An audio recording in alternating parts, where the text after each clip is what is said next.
Get in the know. Non-stop Vikings talk. It's Purple Daily on Score North and ScoreNorth.com. Yeah. Why is Rick Spielman giggling, you might ask? Because this is a midweek mock edition of Purple Daily with Phil Mackey, Judd Zolgad, and the executive producer of Purple Daily. Declan yeah, executive Goff. producers. That's right. I want a mock. Yeah. Mock. And I'm just saying, the pen to paper hasn't been signed yet. We got to be careful here. I don't want any tampering. I don't want any. I issue explained here. to him it's 2021. We no longer wait for pen to paper to break news. Okay. Yep. Like does Shefty say credible report? the JJ Watt contract's not signed? I can't report Write this. this down. A credible report will come out. so so we're gonna crown Declan Goff, the wonderful work he does behind the scenes. A lot of you people are like, what does that one guy do with the hair? He's always squinting. He's just like staring at screens and doing nothing. No, he's doing everything behind the scenes. He is our executive producer, Declan Goff. So midweek mock is presented. I got two of them for you guys today. Midweek mock is presented by our friends at Federated Mutual Insurance Company, which recently launched My Shield, the online client destination for risk management resources. As a business owner, think about how helpful it would be for you to have employee training at your fingertips and industry resources that can help your business reach another level of success. That's where Federated comes in. They've been protecting business owners in Minnesota for over 100 years. You can find out more at federatedinsurance.com or download the app. And remember, at Federated, it's our business to protect yours. I want a mock. Mock. Are you guys ready for this? Everyone is always prepared this time of year for a midweek mock, Phil. You always have to be on alert. I mean, they come out of nowhere. Well, this one took long enough. This is The Athletic. I think it's Chris Burke with a 1.0. I don't know what he's been waiting for. It's March. Oh, he's probably Come got on, scruples and principles. He's like, Chris Burke does not mock until I have a full read on things. I need to see the virtual combine. Well, anyways, here is the first round according to The Athletic 1.0. Okay. And this is the appetizer for a 3-round main event that we're going to get to shortly. All right. But we'll just kind of scroll through here, see how many quarterbacks he has going. You can see 2 on your screen right now if you're watching on YouTube. This seems to be the subscribe button. consensus now, Phil Mackey. What, that Trevor Lawrence is going number 1? No, and that Zach is going number 2. The BYU kid thing was not the consensus until I feel like the last probably 2 to 3 weeks. It's now Zach Wilson number 2. Yep. That's the majority of mockers have Zach Wilson going number 2. Yes. And then it starts to get interesting here. It is interesting at 2, don't get me wrong, but Jamar Chase going to the Dolphins at 3. Mm-hmm. And we don't know who their quarterback's going to be. Oh, yeah. Trey Lance, No. 4th to the Falcons. How? Well, they must love mobility tools. Think about this too. The Falcons, I'm guessing, I don't watch like every Falcons game, but what would be one of the main things you'd be looking around the league jealous of? Mobile quarterbacks, right? Of Matt course, Ryan's yeah. he's like 36. Yeah. And so you probably have a thing for getting a mobile quarterback. I mean, we've talked about that for the Vikings for the last couple of years too. So Trey Lance to the Falcons. Penei Sewell, the offensive tackle from Oregon, going to the Bengals. That's the one that continues to pop up. Joe Burrow, tons of protection right there. Kyle Pitts, who a lot of people are saying might be one of the best tight ends in the NFL within 2 years, depending on the situation, going to the Eagles. Mm-hmm. The Lions picking up Jalen Waddle, wide receiver, Alabama, and then Justin Fields sliding into the Carolina Panthers DMs at 8. See you, Teddy. Patrick Surtain II to the Denver Broncos. That's from gained a Alabama. lot of steam, yes.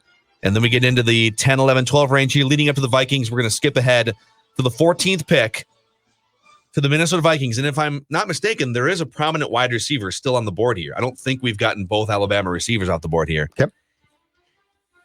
And he's not going to the Vikings. Christian Barmore, defensive tackle, Alabama. There's a big kid. With Devontae Smith going the next pick to the Patriots. So just to read it for the podcast audience, teams in this middle range who missed on the playoffs yet see themselves as a handful of players away from legitimate contention are always trade-up favorites. Could Minnesota make a move on an offensive tackle? It's tough to play defense in this league without consistent interior pressure, which the Vikings did not have last season. Barmore would fix that. When he's on, like he was during the college football playoff, he's a nightmare up front. I will say, from a Mike Zimmer perspective, having Barmore, Pierce, Danielle Hunter, and then whoever you can find, whether it's Adenabo internally or if you were to sign somebody, very, very interesting if he gets the defensive front that he's wanted for a couple years. Your here. defensive line is immediately good then. Like it goes from being really god awful in 2020 to being good. But how would you guys feel about this pick with Devontae Smith on the board? Don't like it. I'm real conflicted here, man. I am real conflicted. And it makes perfect sense in the Vikings' minds that this would actually take place.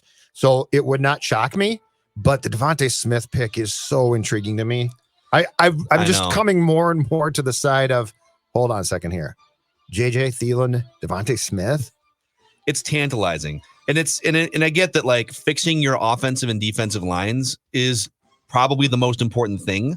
And I think I would stick with that, force feeding of broccoli, if you will, as much as possible. But it's hard. Like if one of those three receivers falls down and is sitting there, I don't know how you don't make a play. So, all right, do you guys want the other one? Oh yeah, there's a second one. Well, it is. You guys want the main event? Right? Yeah, it's the main event. Like, don't tease us. This next one is a 3-round mock from our friends at draftblaster.com. Yeah, Draft Blaster. John Ellsworth. Oh yeah. It's been a while since we've seen the blaster. The thinking man's guide to the draft. Yes. All right, so we're going to go through the first round here. Because when I think to the third round about thinking, I think about the blaster. Draftblaster.com. I think about the Wall Street Journal, the New York Times, and Draft Blaster. Sometimes I wake up in the middle of the night thinking about Draft Blaster. Draft Blaster. All right, so they've got Trevor Lawrence going number 1 overall. They have Zach Wilson going number 2 overall here. Nice. Penei Sewell number 3 to the Dolphins. Wow. Okay. And then we go edge rusher Gregory Rousseau from Miami to the Falcons. Jamar Chase. So not as many quarterbacks early here once you get past the first two. Devontae Smith, so a little run on receivers. Justin Fields, 7 to the Lions. Ooh. Kyle Pitts to the Panthers. I don't think Pitts that. falls to 8. I would be shocked if he fell to 8, but we'll see. Patrick Surtain to the Broncos. Caleb Farley, Kwity Paye. Wow. Zimmer's clenching his teeth watching all those corners get off the board. Look at this. And we scroll down, we get to the Vikings, who take with all kinds of options on the board, including Jalen Waddle. According to Draft Blaster, the Vikings take Micah Parsons, linebacker from Penn State. Here's the write-up. And Judd's leaving the room. This is a best pick available for the Vikings. Has some character concerns, which is why he's sliding. That's right. Let's grab a character concern linebacker when you have Eric Kendricks on the roster and lines to fix. Tough linebacker and hard hitter. Also can get back in pass coverage. Opted out for 2020. Oh, and he hasn't played in 2 years. But in 2019, produced 109 tackles, 5 sacks, 4 forced fumbles, and 5 passes batted. As a true freshman, he had 83 tackles, et cetera, et cetera. So on the Zolgad rip scale, I would obliterate them for this. This is the worst pick I have seen of all of the picks and mock drafts that we've done since we started probably 2 months ago now. This is the worst. Well, you can't gauge it until you find out who they pick with the other picks, right? The third round picks. So the third round picks. Oh, no, I'm gauging it right now. You just took the 14th pick and flushed it down a big toilet. I'm with you. And by the way, if you took it to an outhouse, Phil, and you dropped it in the toilet and walked away. If this is the draft pick, it means that Barr is gone, right? Like you can't have Barr as the second highest paid player on your team and then draft with your only top 70 pick a linebacker. If it gets to this pick, I swear to God, if it gets to this pick and Spielman is about to make the pick and Zimmer says, Rick, it has to be Micah Parsons, I'm firing him on the spot. I'm firing the coach on the spot. And then you let the Patriots jump up to 14 while you figure out who's going to make the pick. Hey, it's worked before for him. Okay, with the 79th pick, according to draftblaster.com, free safety Javon Holland from Oregon. And then with the 91st pick, the Vikings draft offensive weapon Demetric Felton from UCLA, a 5'10", 200-pound slot receiver, running back, wide receiver type weapon. Little Joe Webb. Little Swiss Army knife. This is the word. Honest to God, are these people on drugs at Draft Blaster? This is terrible. Why you're lashing out at draftblaster.com. This is awful. So so hold on a second here. It's the first thinking man's guide to the draft. Yeah, I don't know what more. Well, the thinking man is thinking too much. So you're telling me that you're going to take a linebacker with the first Vikings pick and a free safety with the second Vikings pick? Got to improve the defense. Yeah, defense was bottom 5 in the NFL last year. We're running it back, Judd. These are the two most. Oh God, no. Let Kirk Cook get a linebacker. Come on. How this works. And a safety. Positions at which I can go find guys. Listen, the Vikings front office and draftblaster.com know more than you. So maybe you should just fall in line here. And that's a wrap on Midweek Mock. here on Purple Daily. The final statement. I'm sorry that I insulted draftblaster.com. The lobotomy is helping so much. It is funny. Like a couple times this week, I've been chirped on Twitter with, well, don't you think Rick Spielman knows a little bit more than you about how to build a roster? Clearly he does, but it's also my job to point out the things that he's wrong on. I got a note about that, like from our conversation on The Wild a couple days ago. That's me every day. And no, but I got a guy. It was a Zuccarello stan, and he's like, and I complimented Matt. Zuccarello stan, but it was his uncle. It was a Zuccarello. Well, but that's the key thing. So he literally is Bill like, Zuccarello? It's none of your business. You don't know a lot about this, and I'm like, it's all of my business because I'm paid to comment on this stuff. And I finally said, who is this account? Because this reads like an account. And the guy backed off completely and never responded. Yeah. I'm like, are you Matt Zuccarello's, you just said, Phil, uncle? Like, are you his brother? Like, what's the deal When here? I covered the Twins, Cleat Thomas's uncle. And this guy backed off. Every time we wouldn't mention Cleat Thomas. But at least you knew that. Did you know that was Cleat Thomas's uncle? I think so. I think okay. I think in his bio it literally said this was a Cleat Zuccarello Thomas #1 fan, or like something. a Zuccarello account, and the person was like really defensive, and then like just totally went away.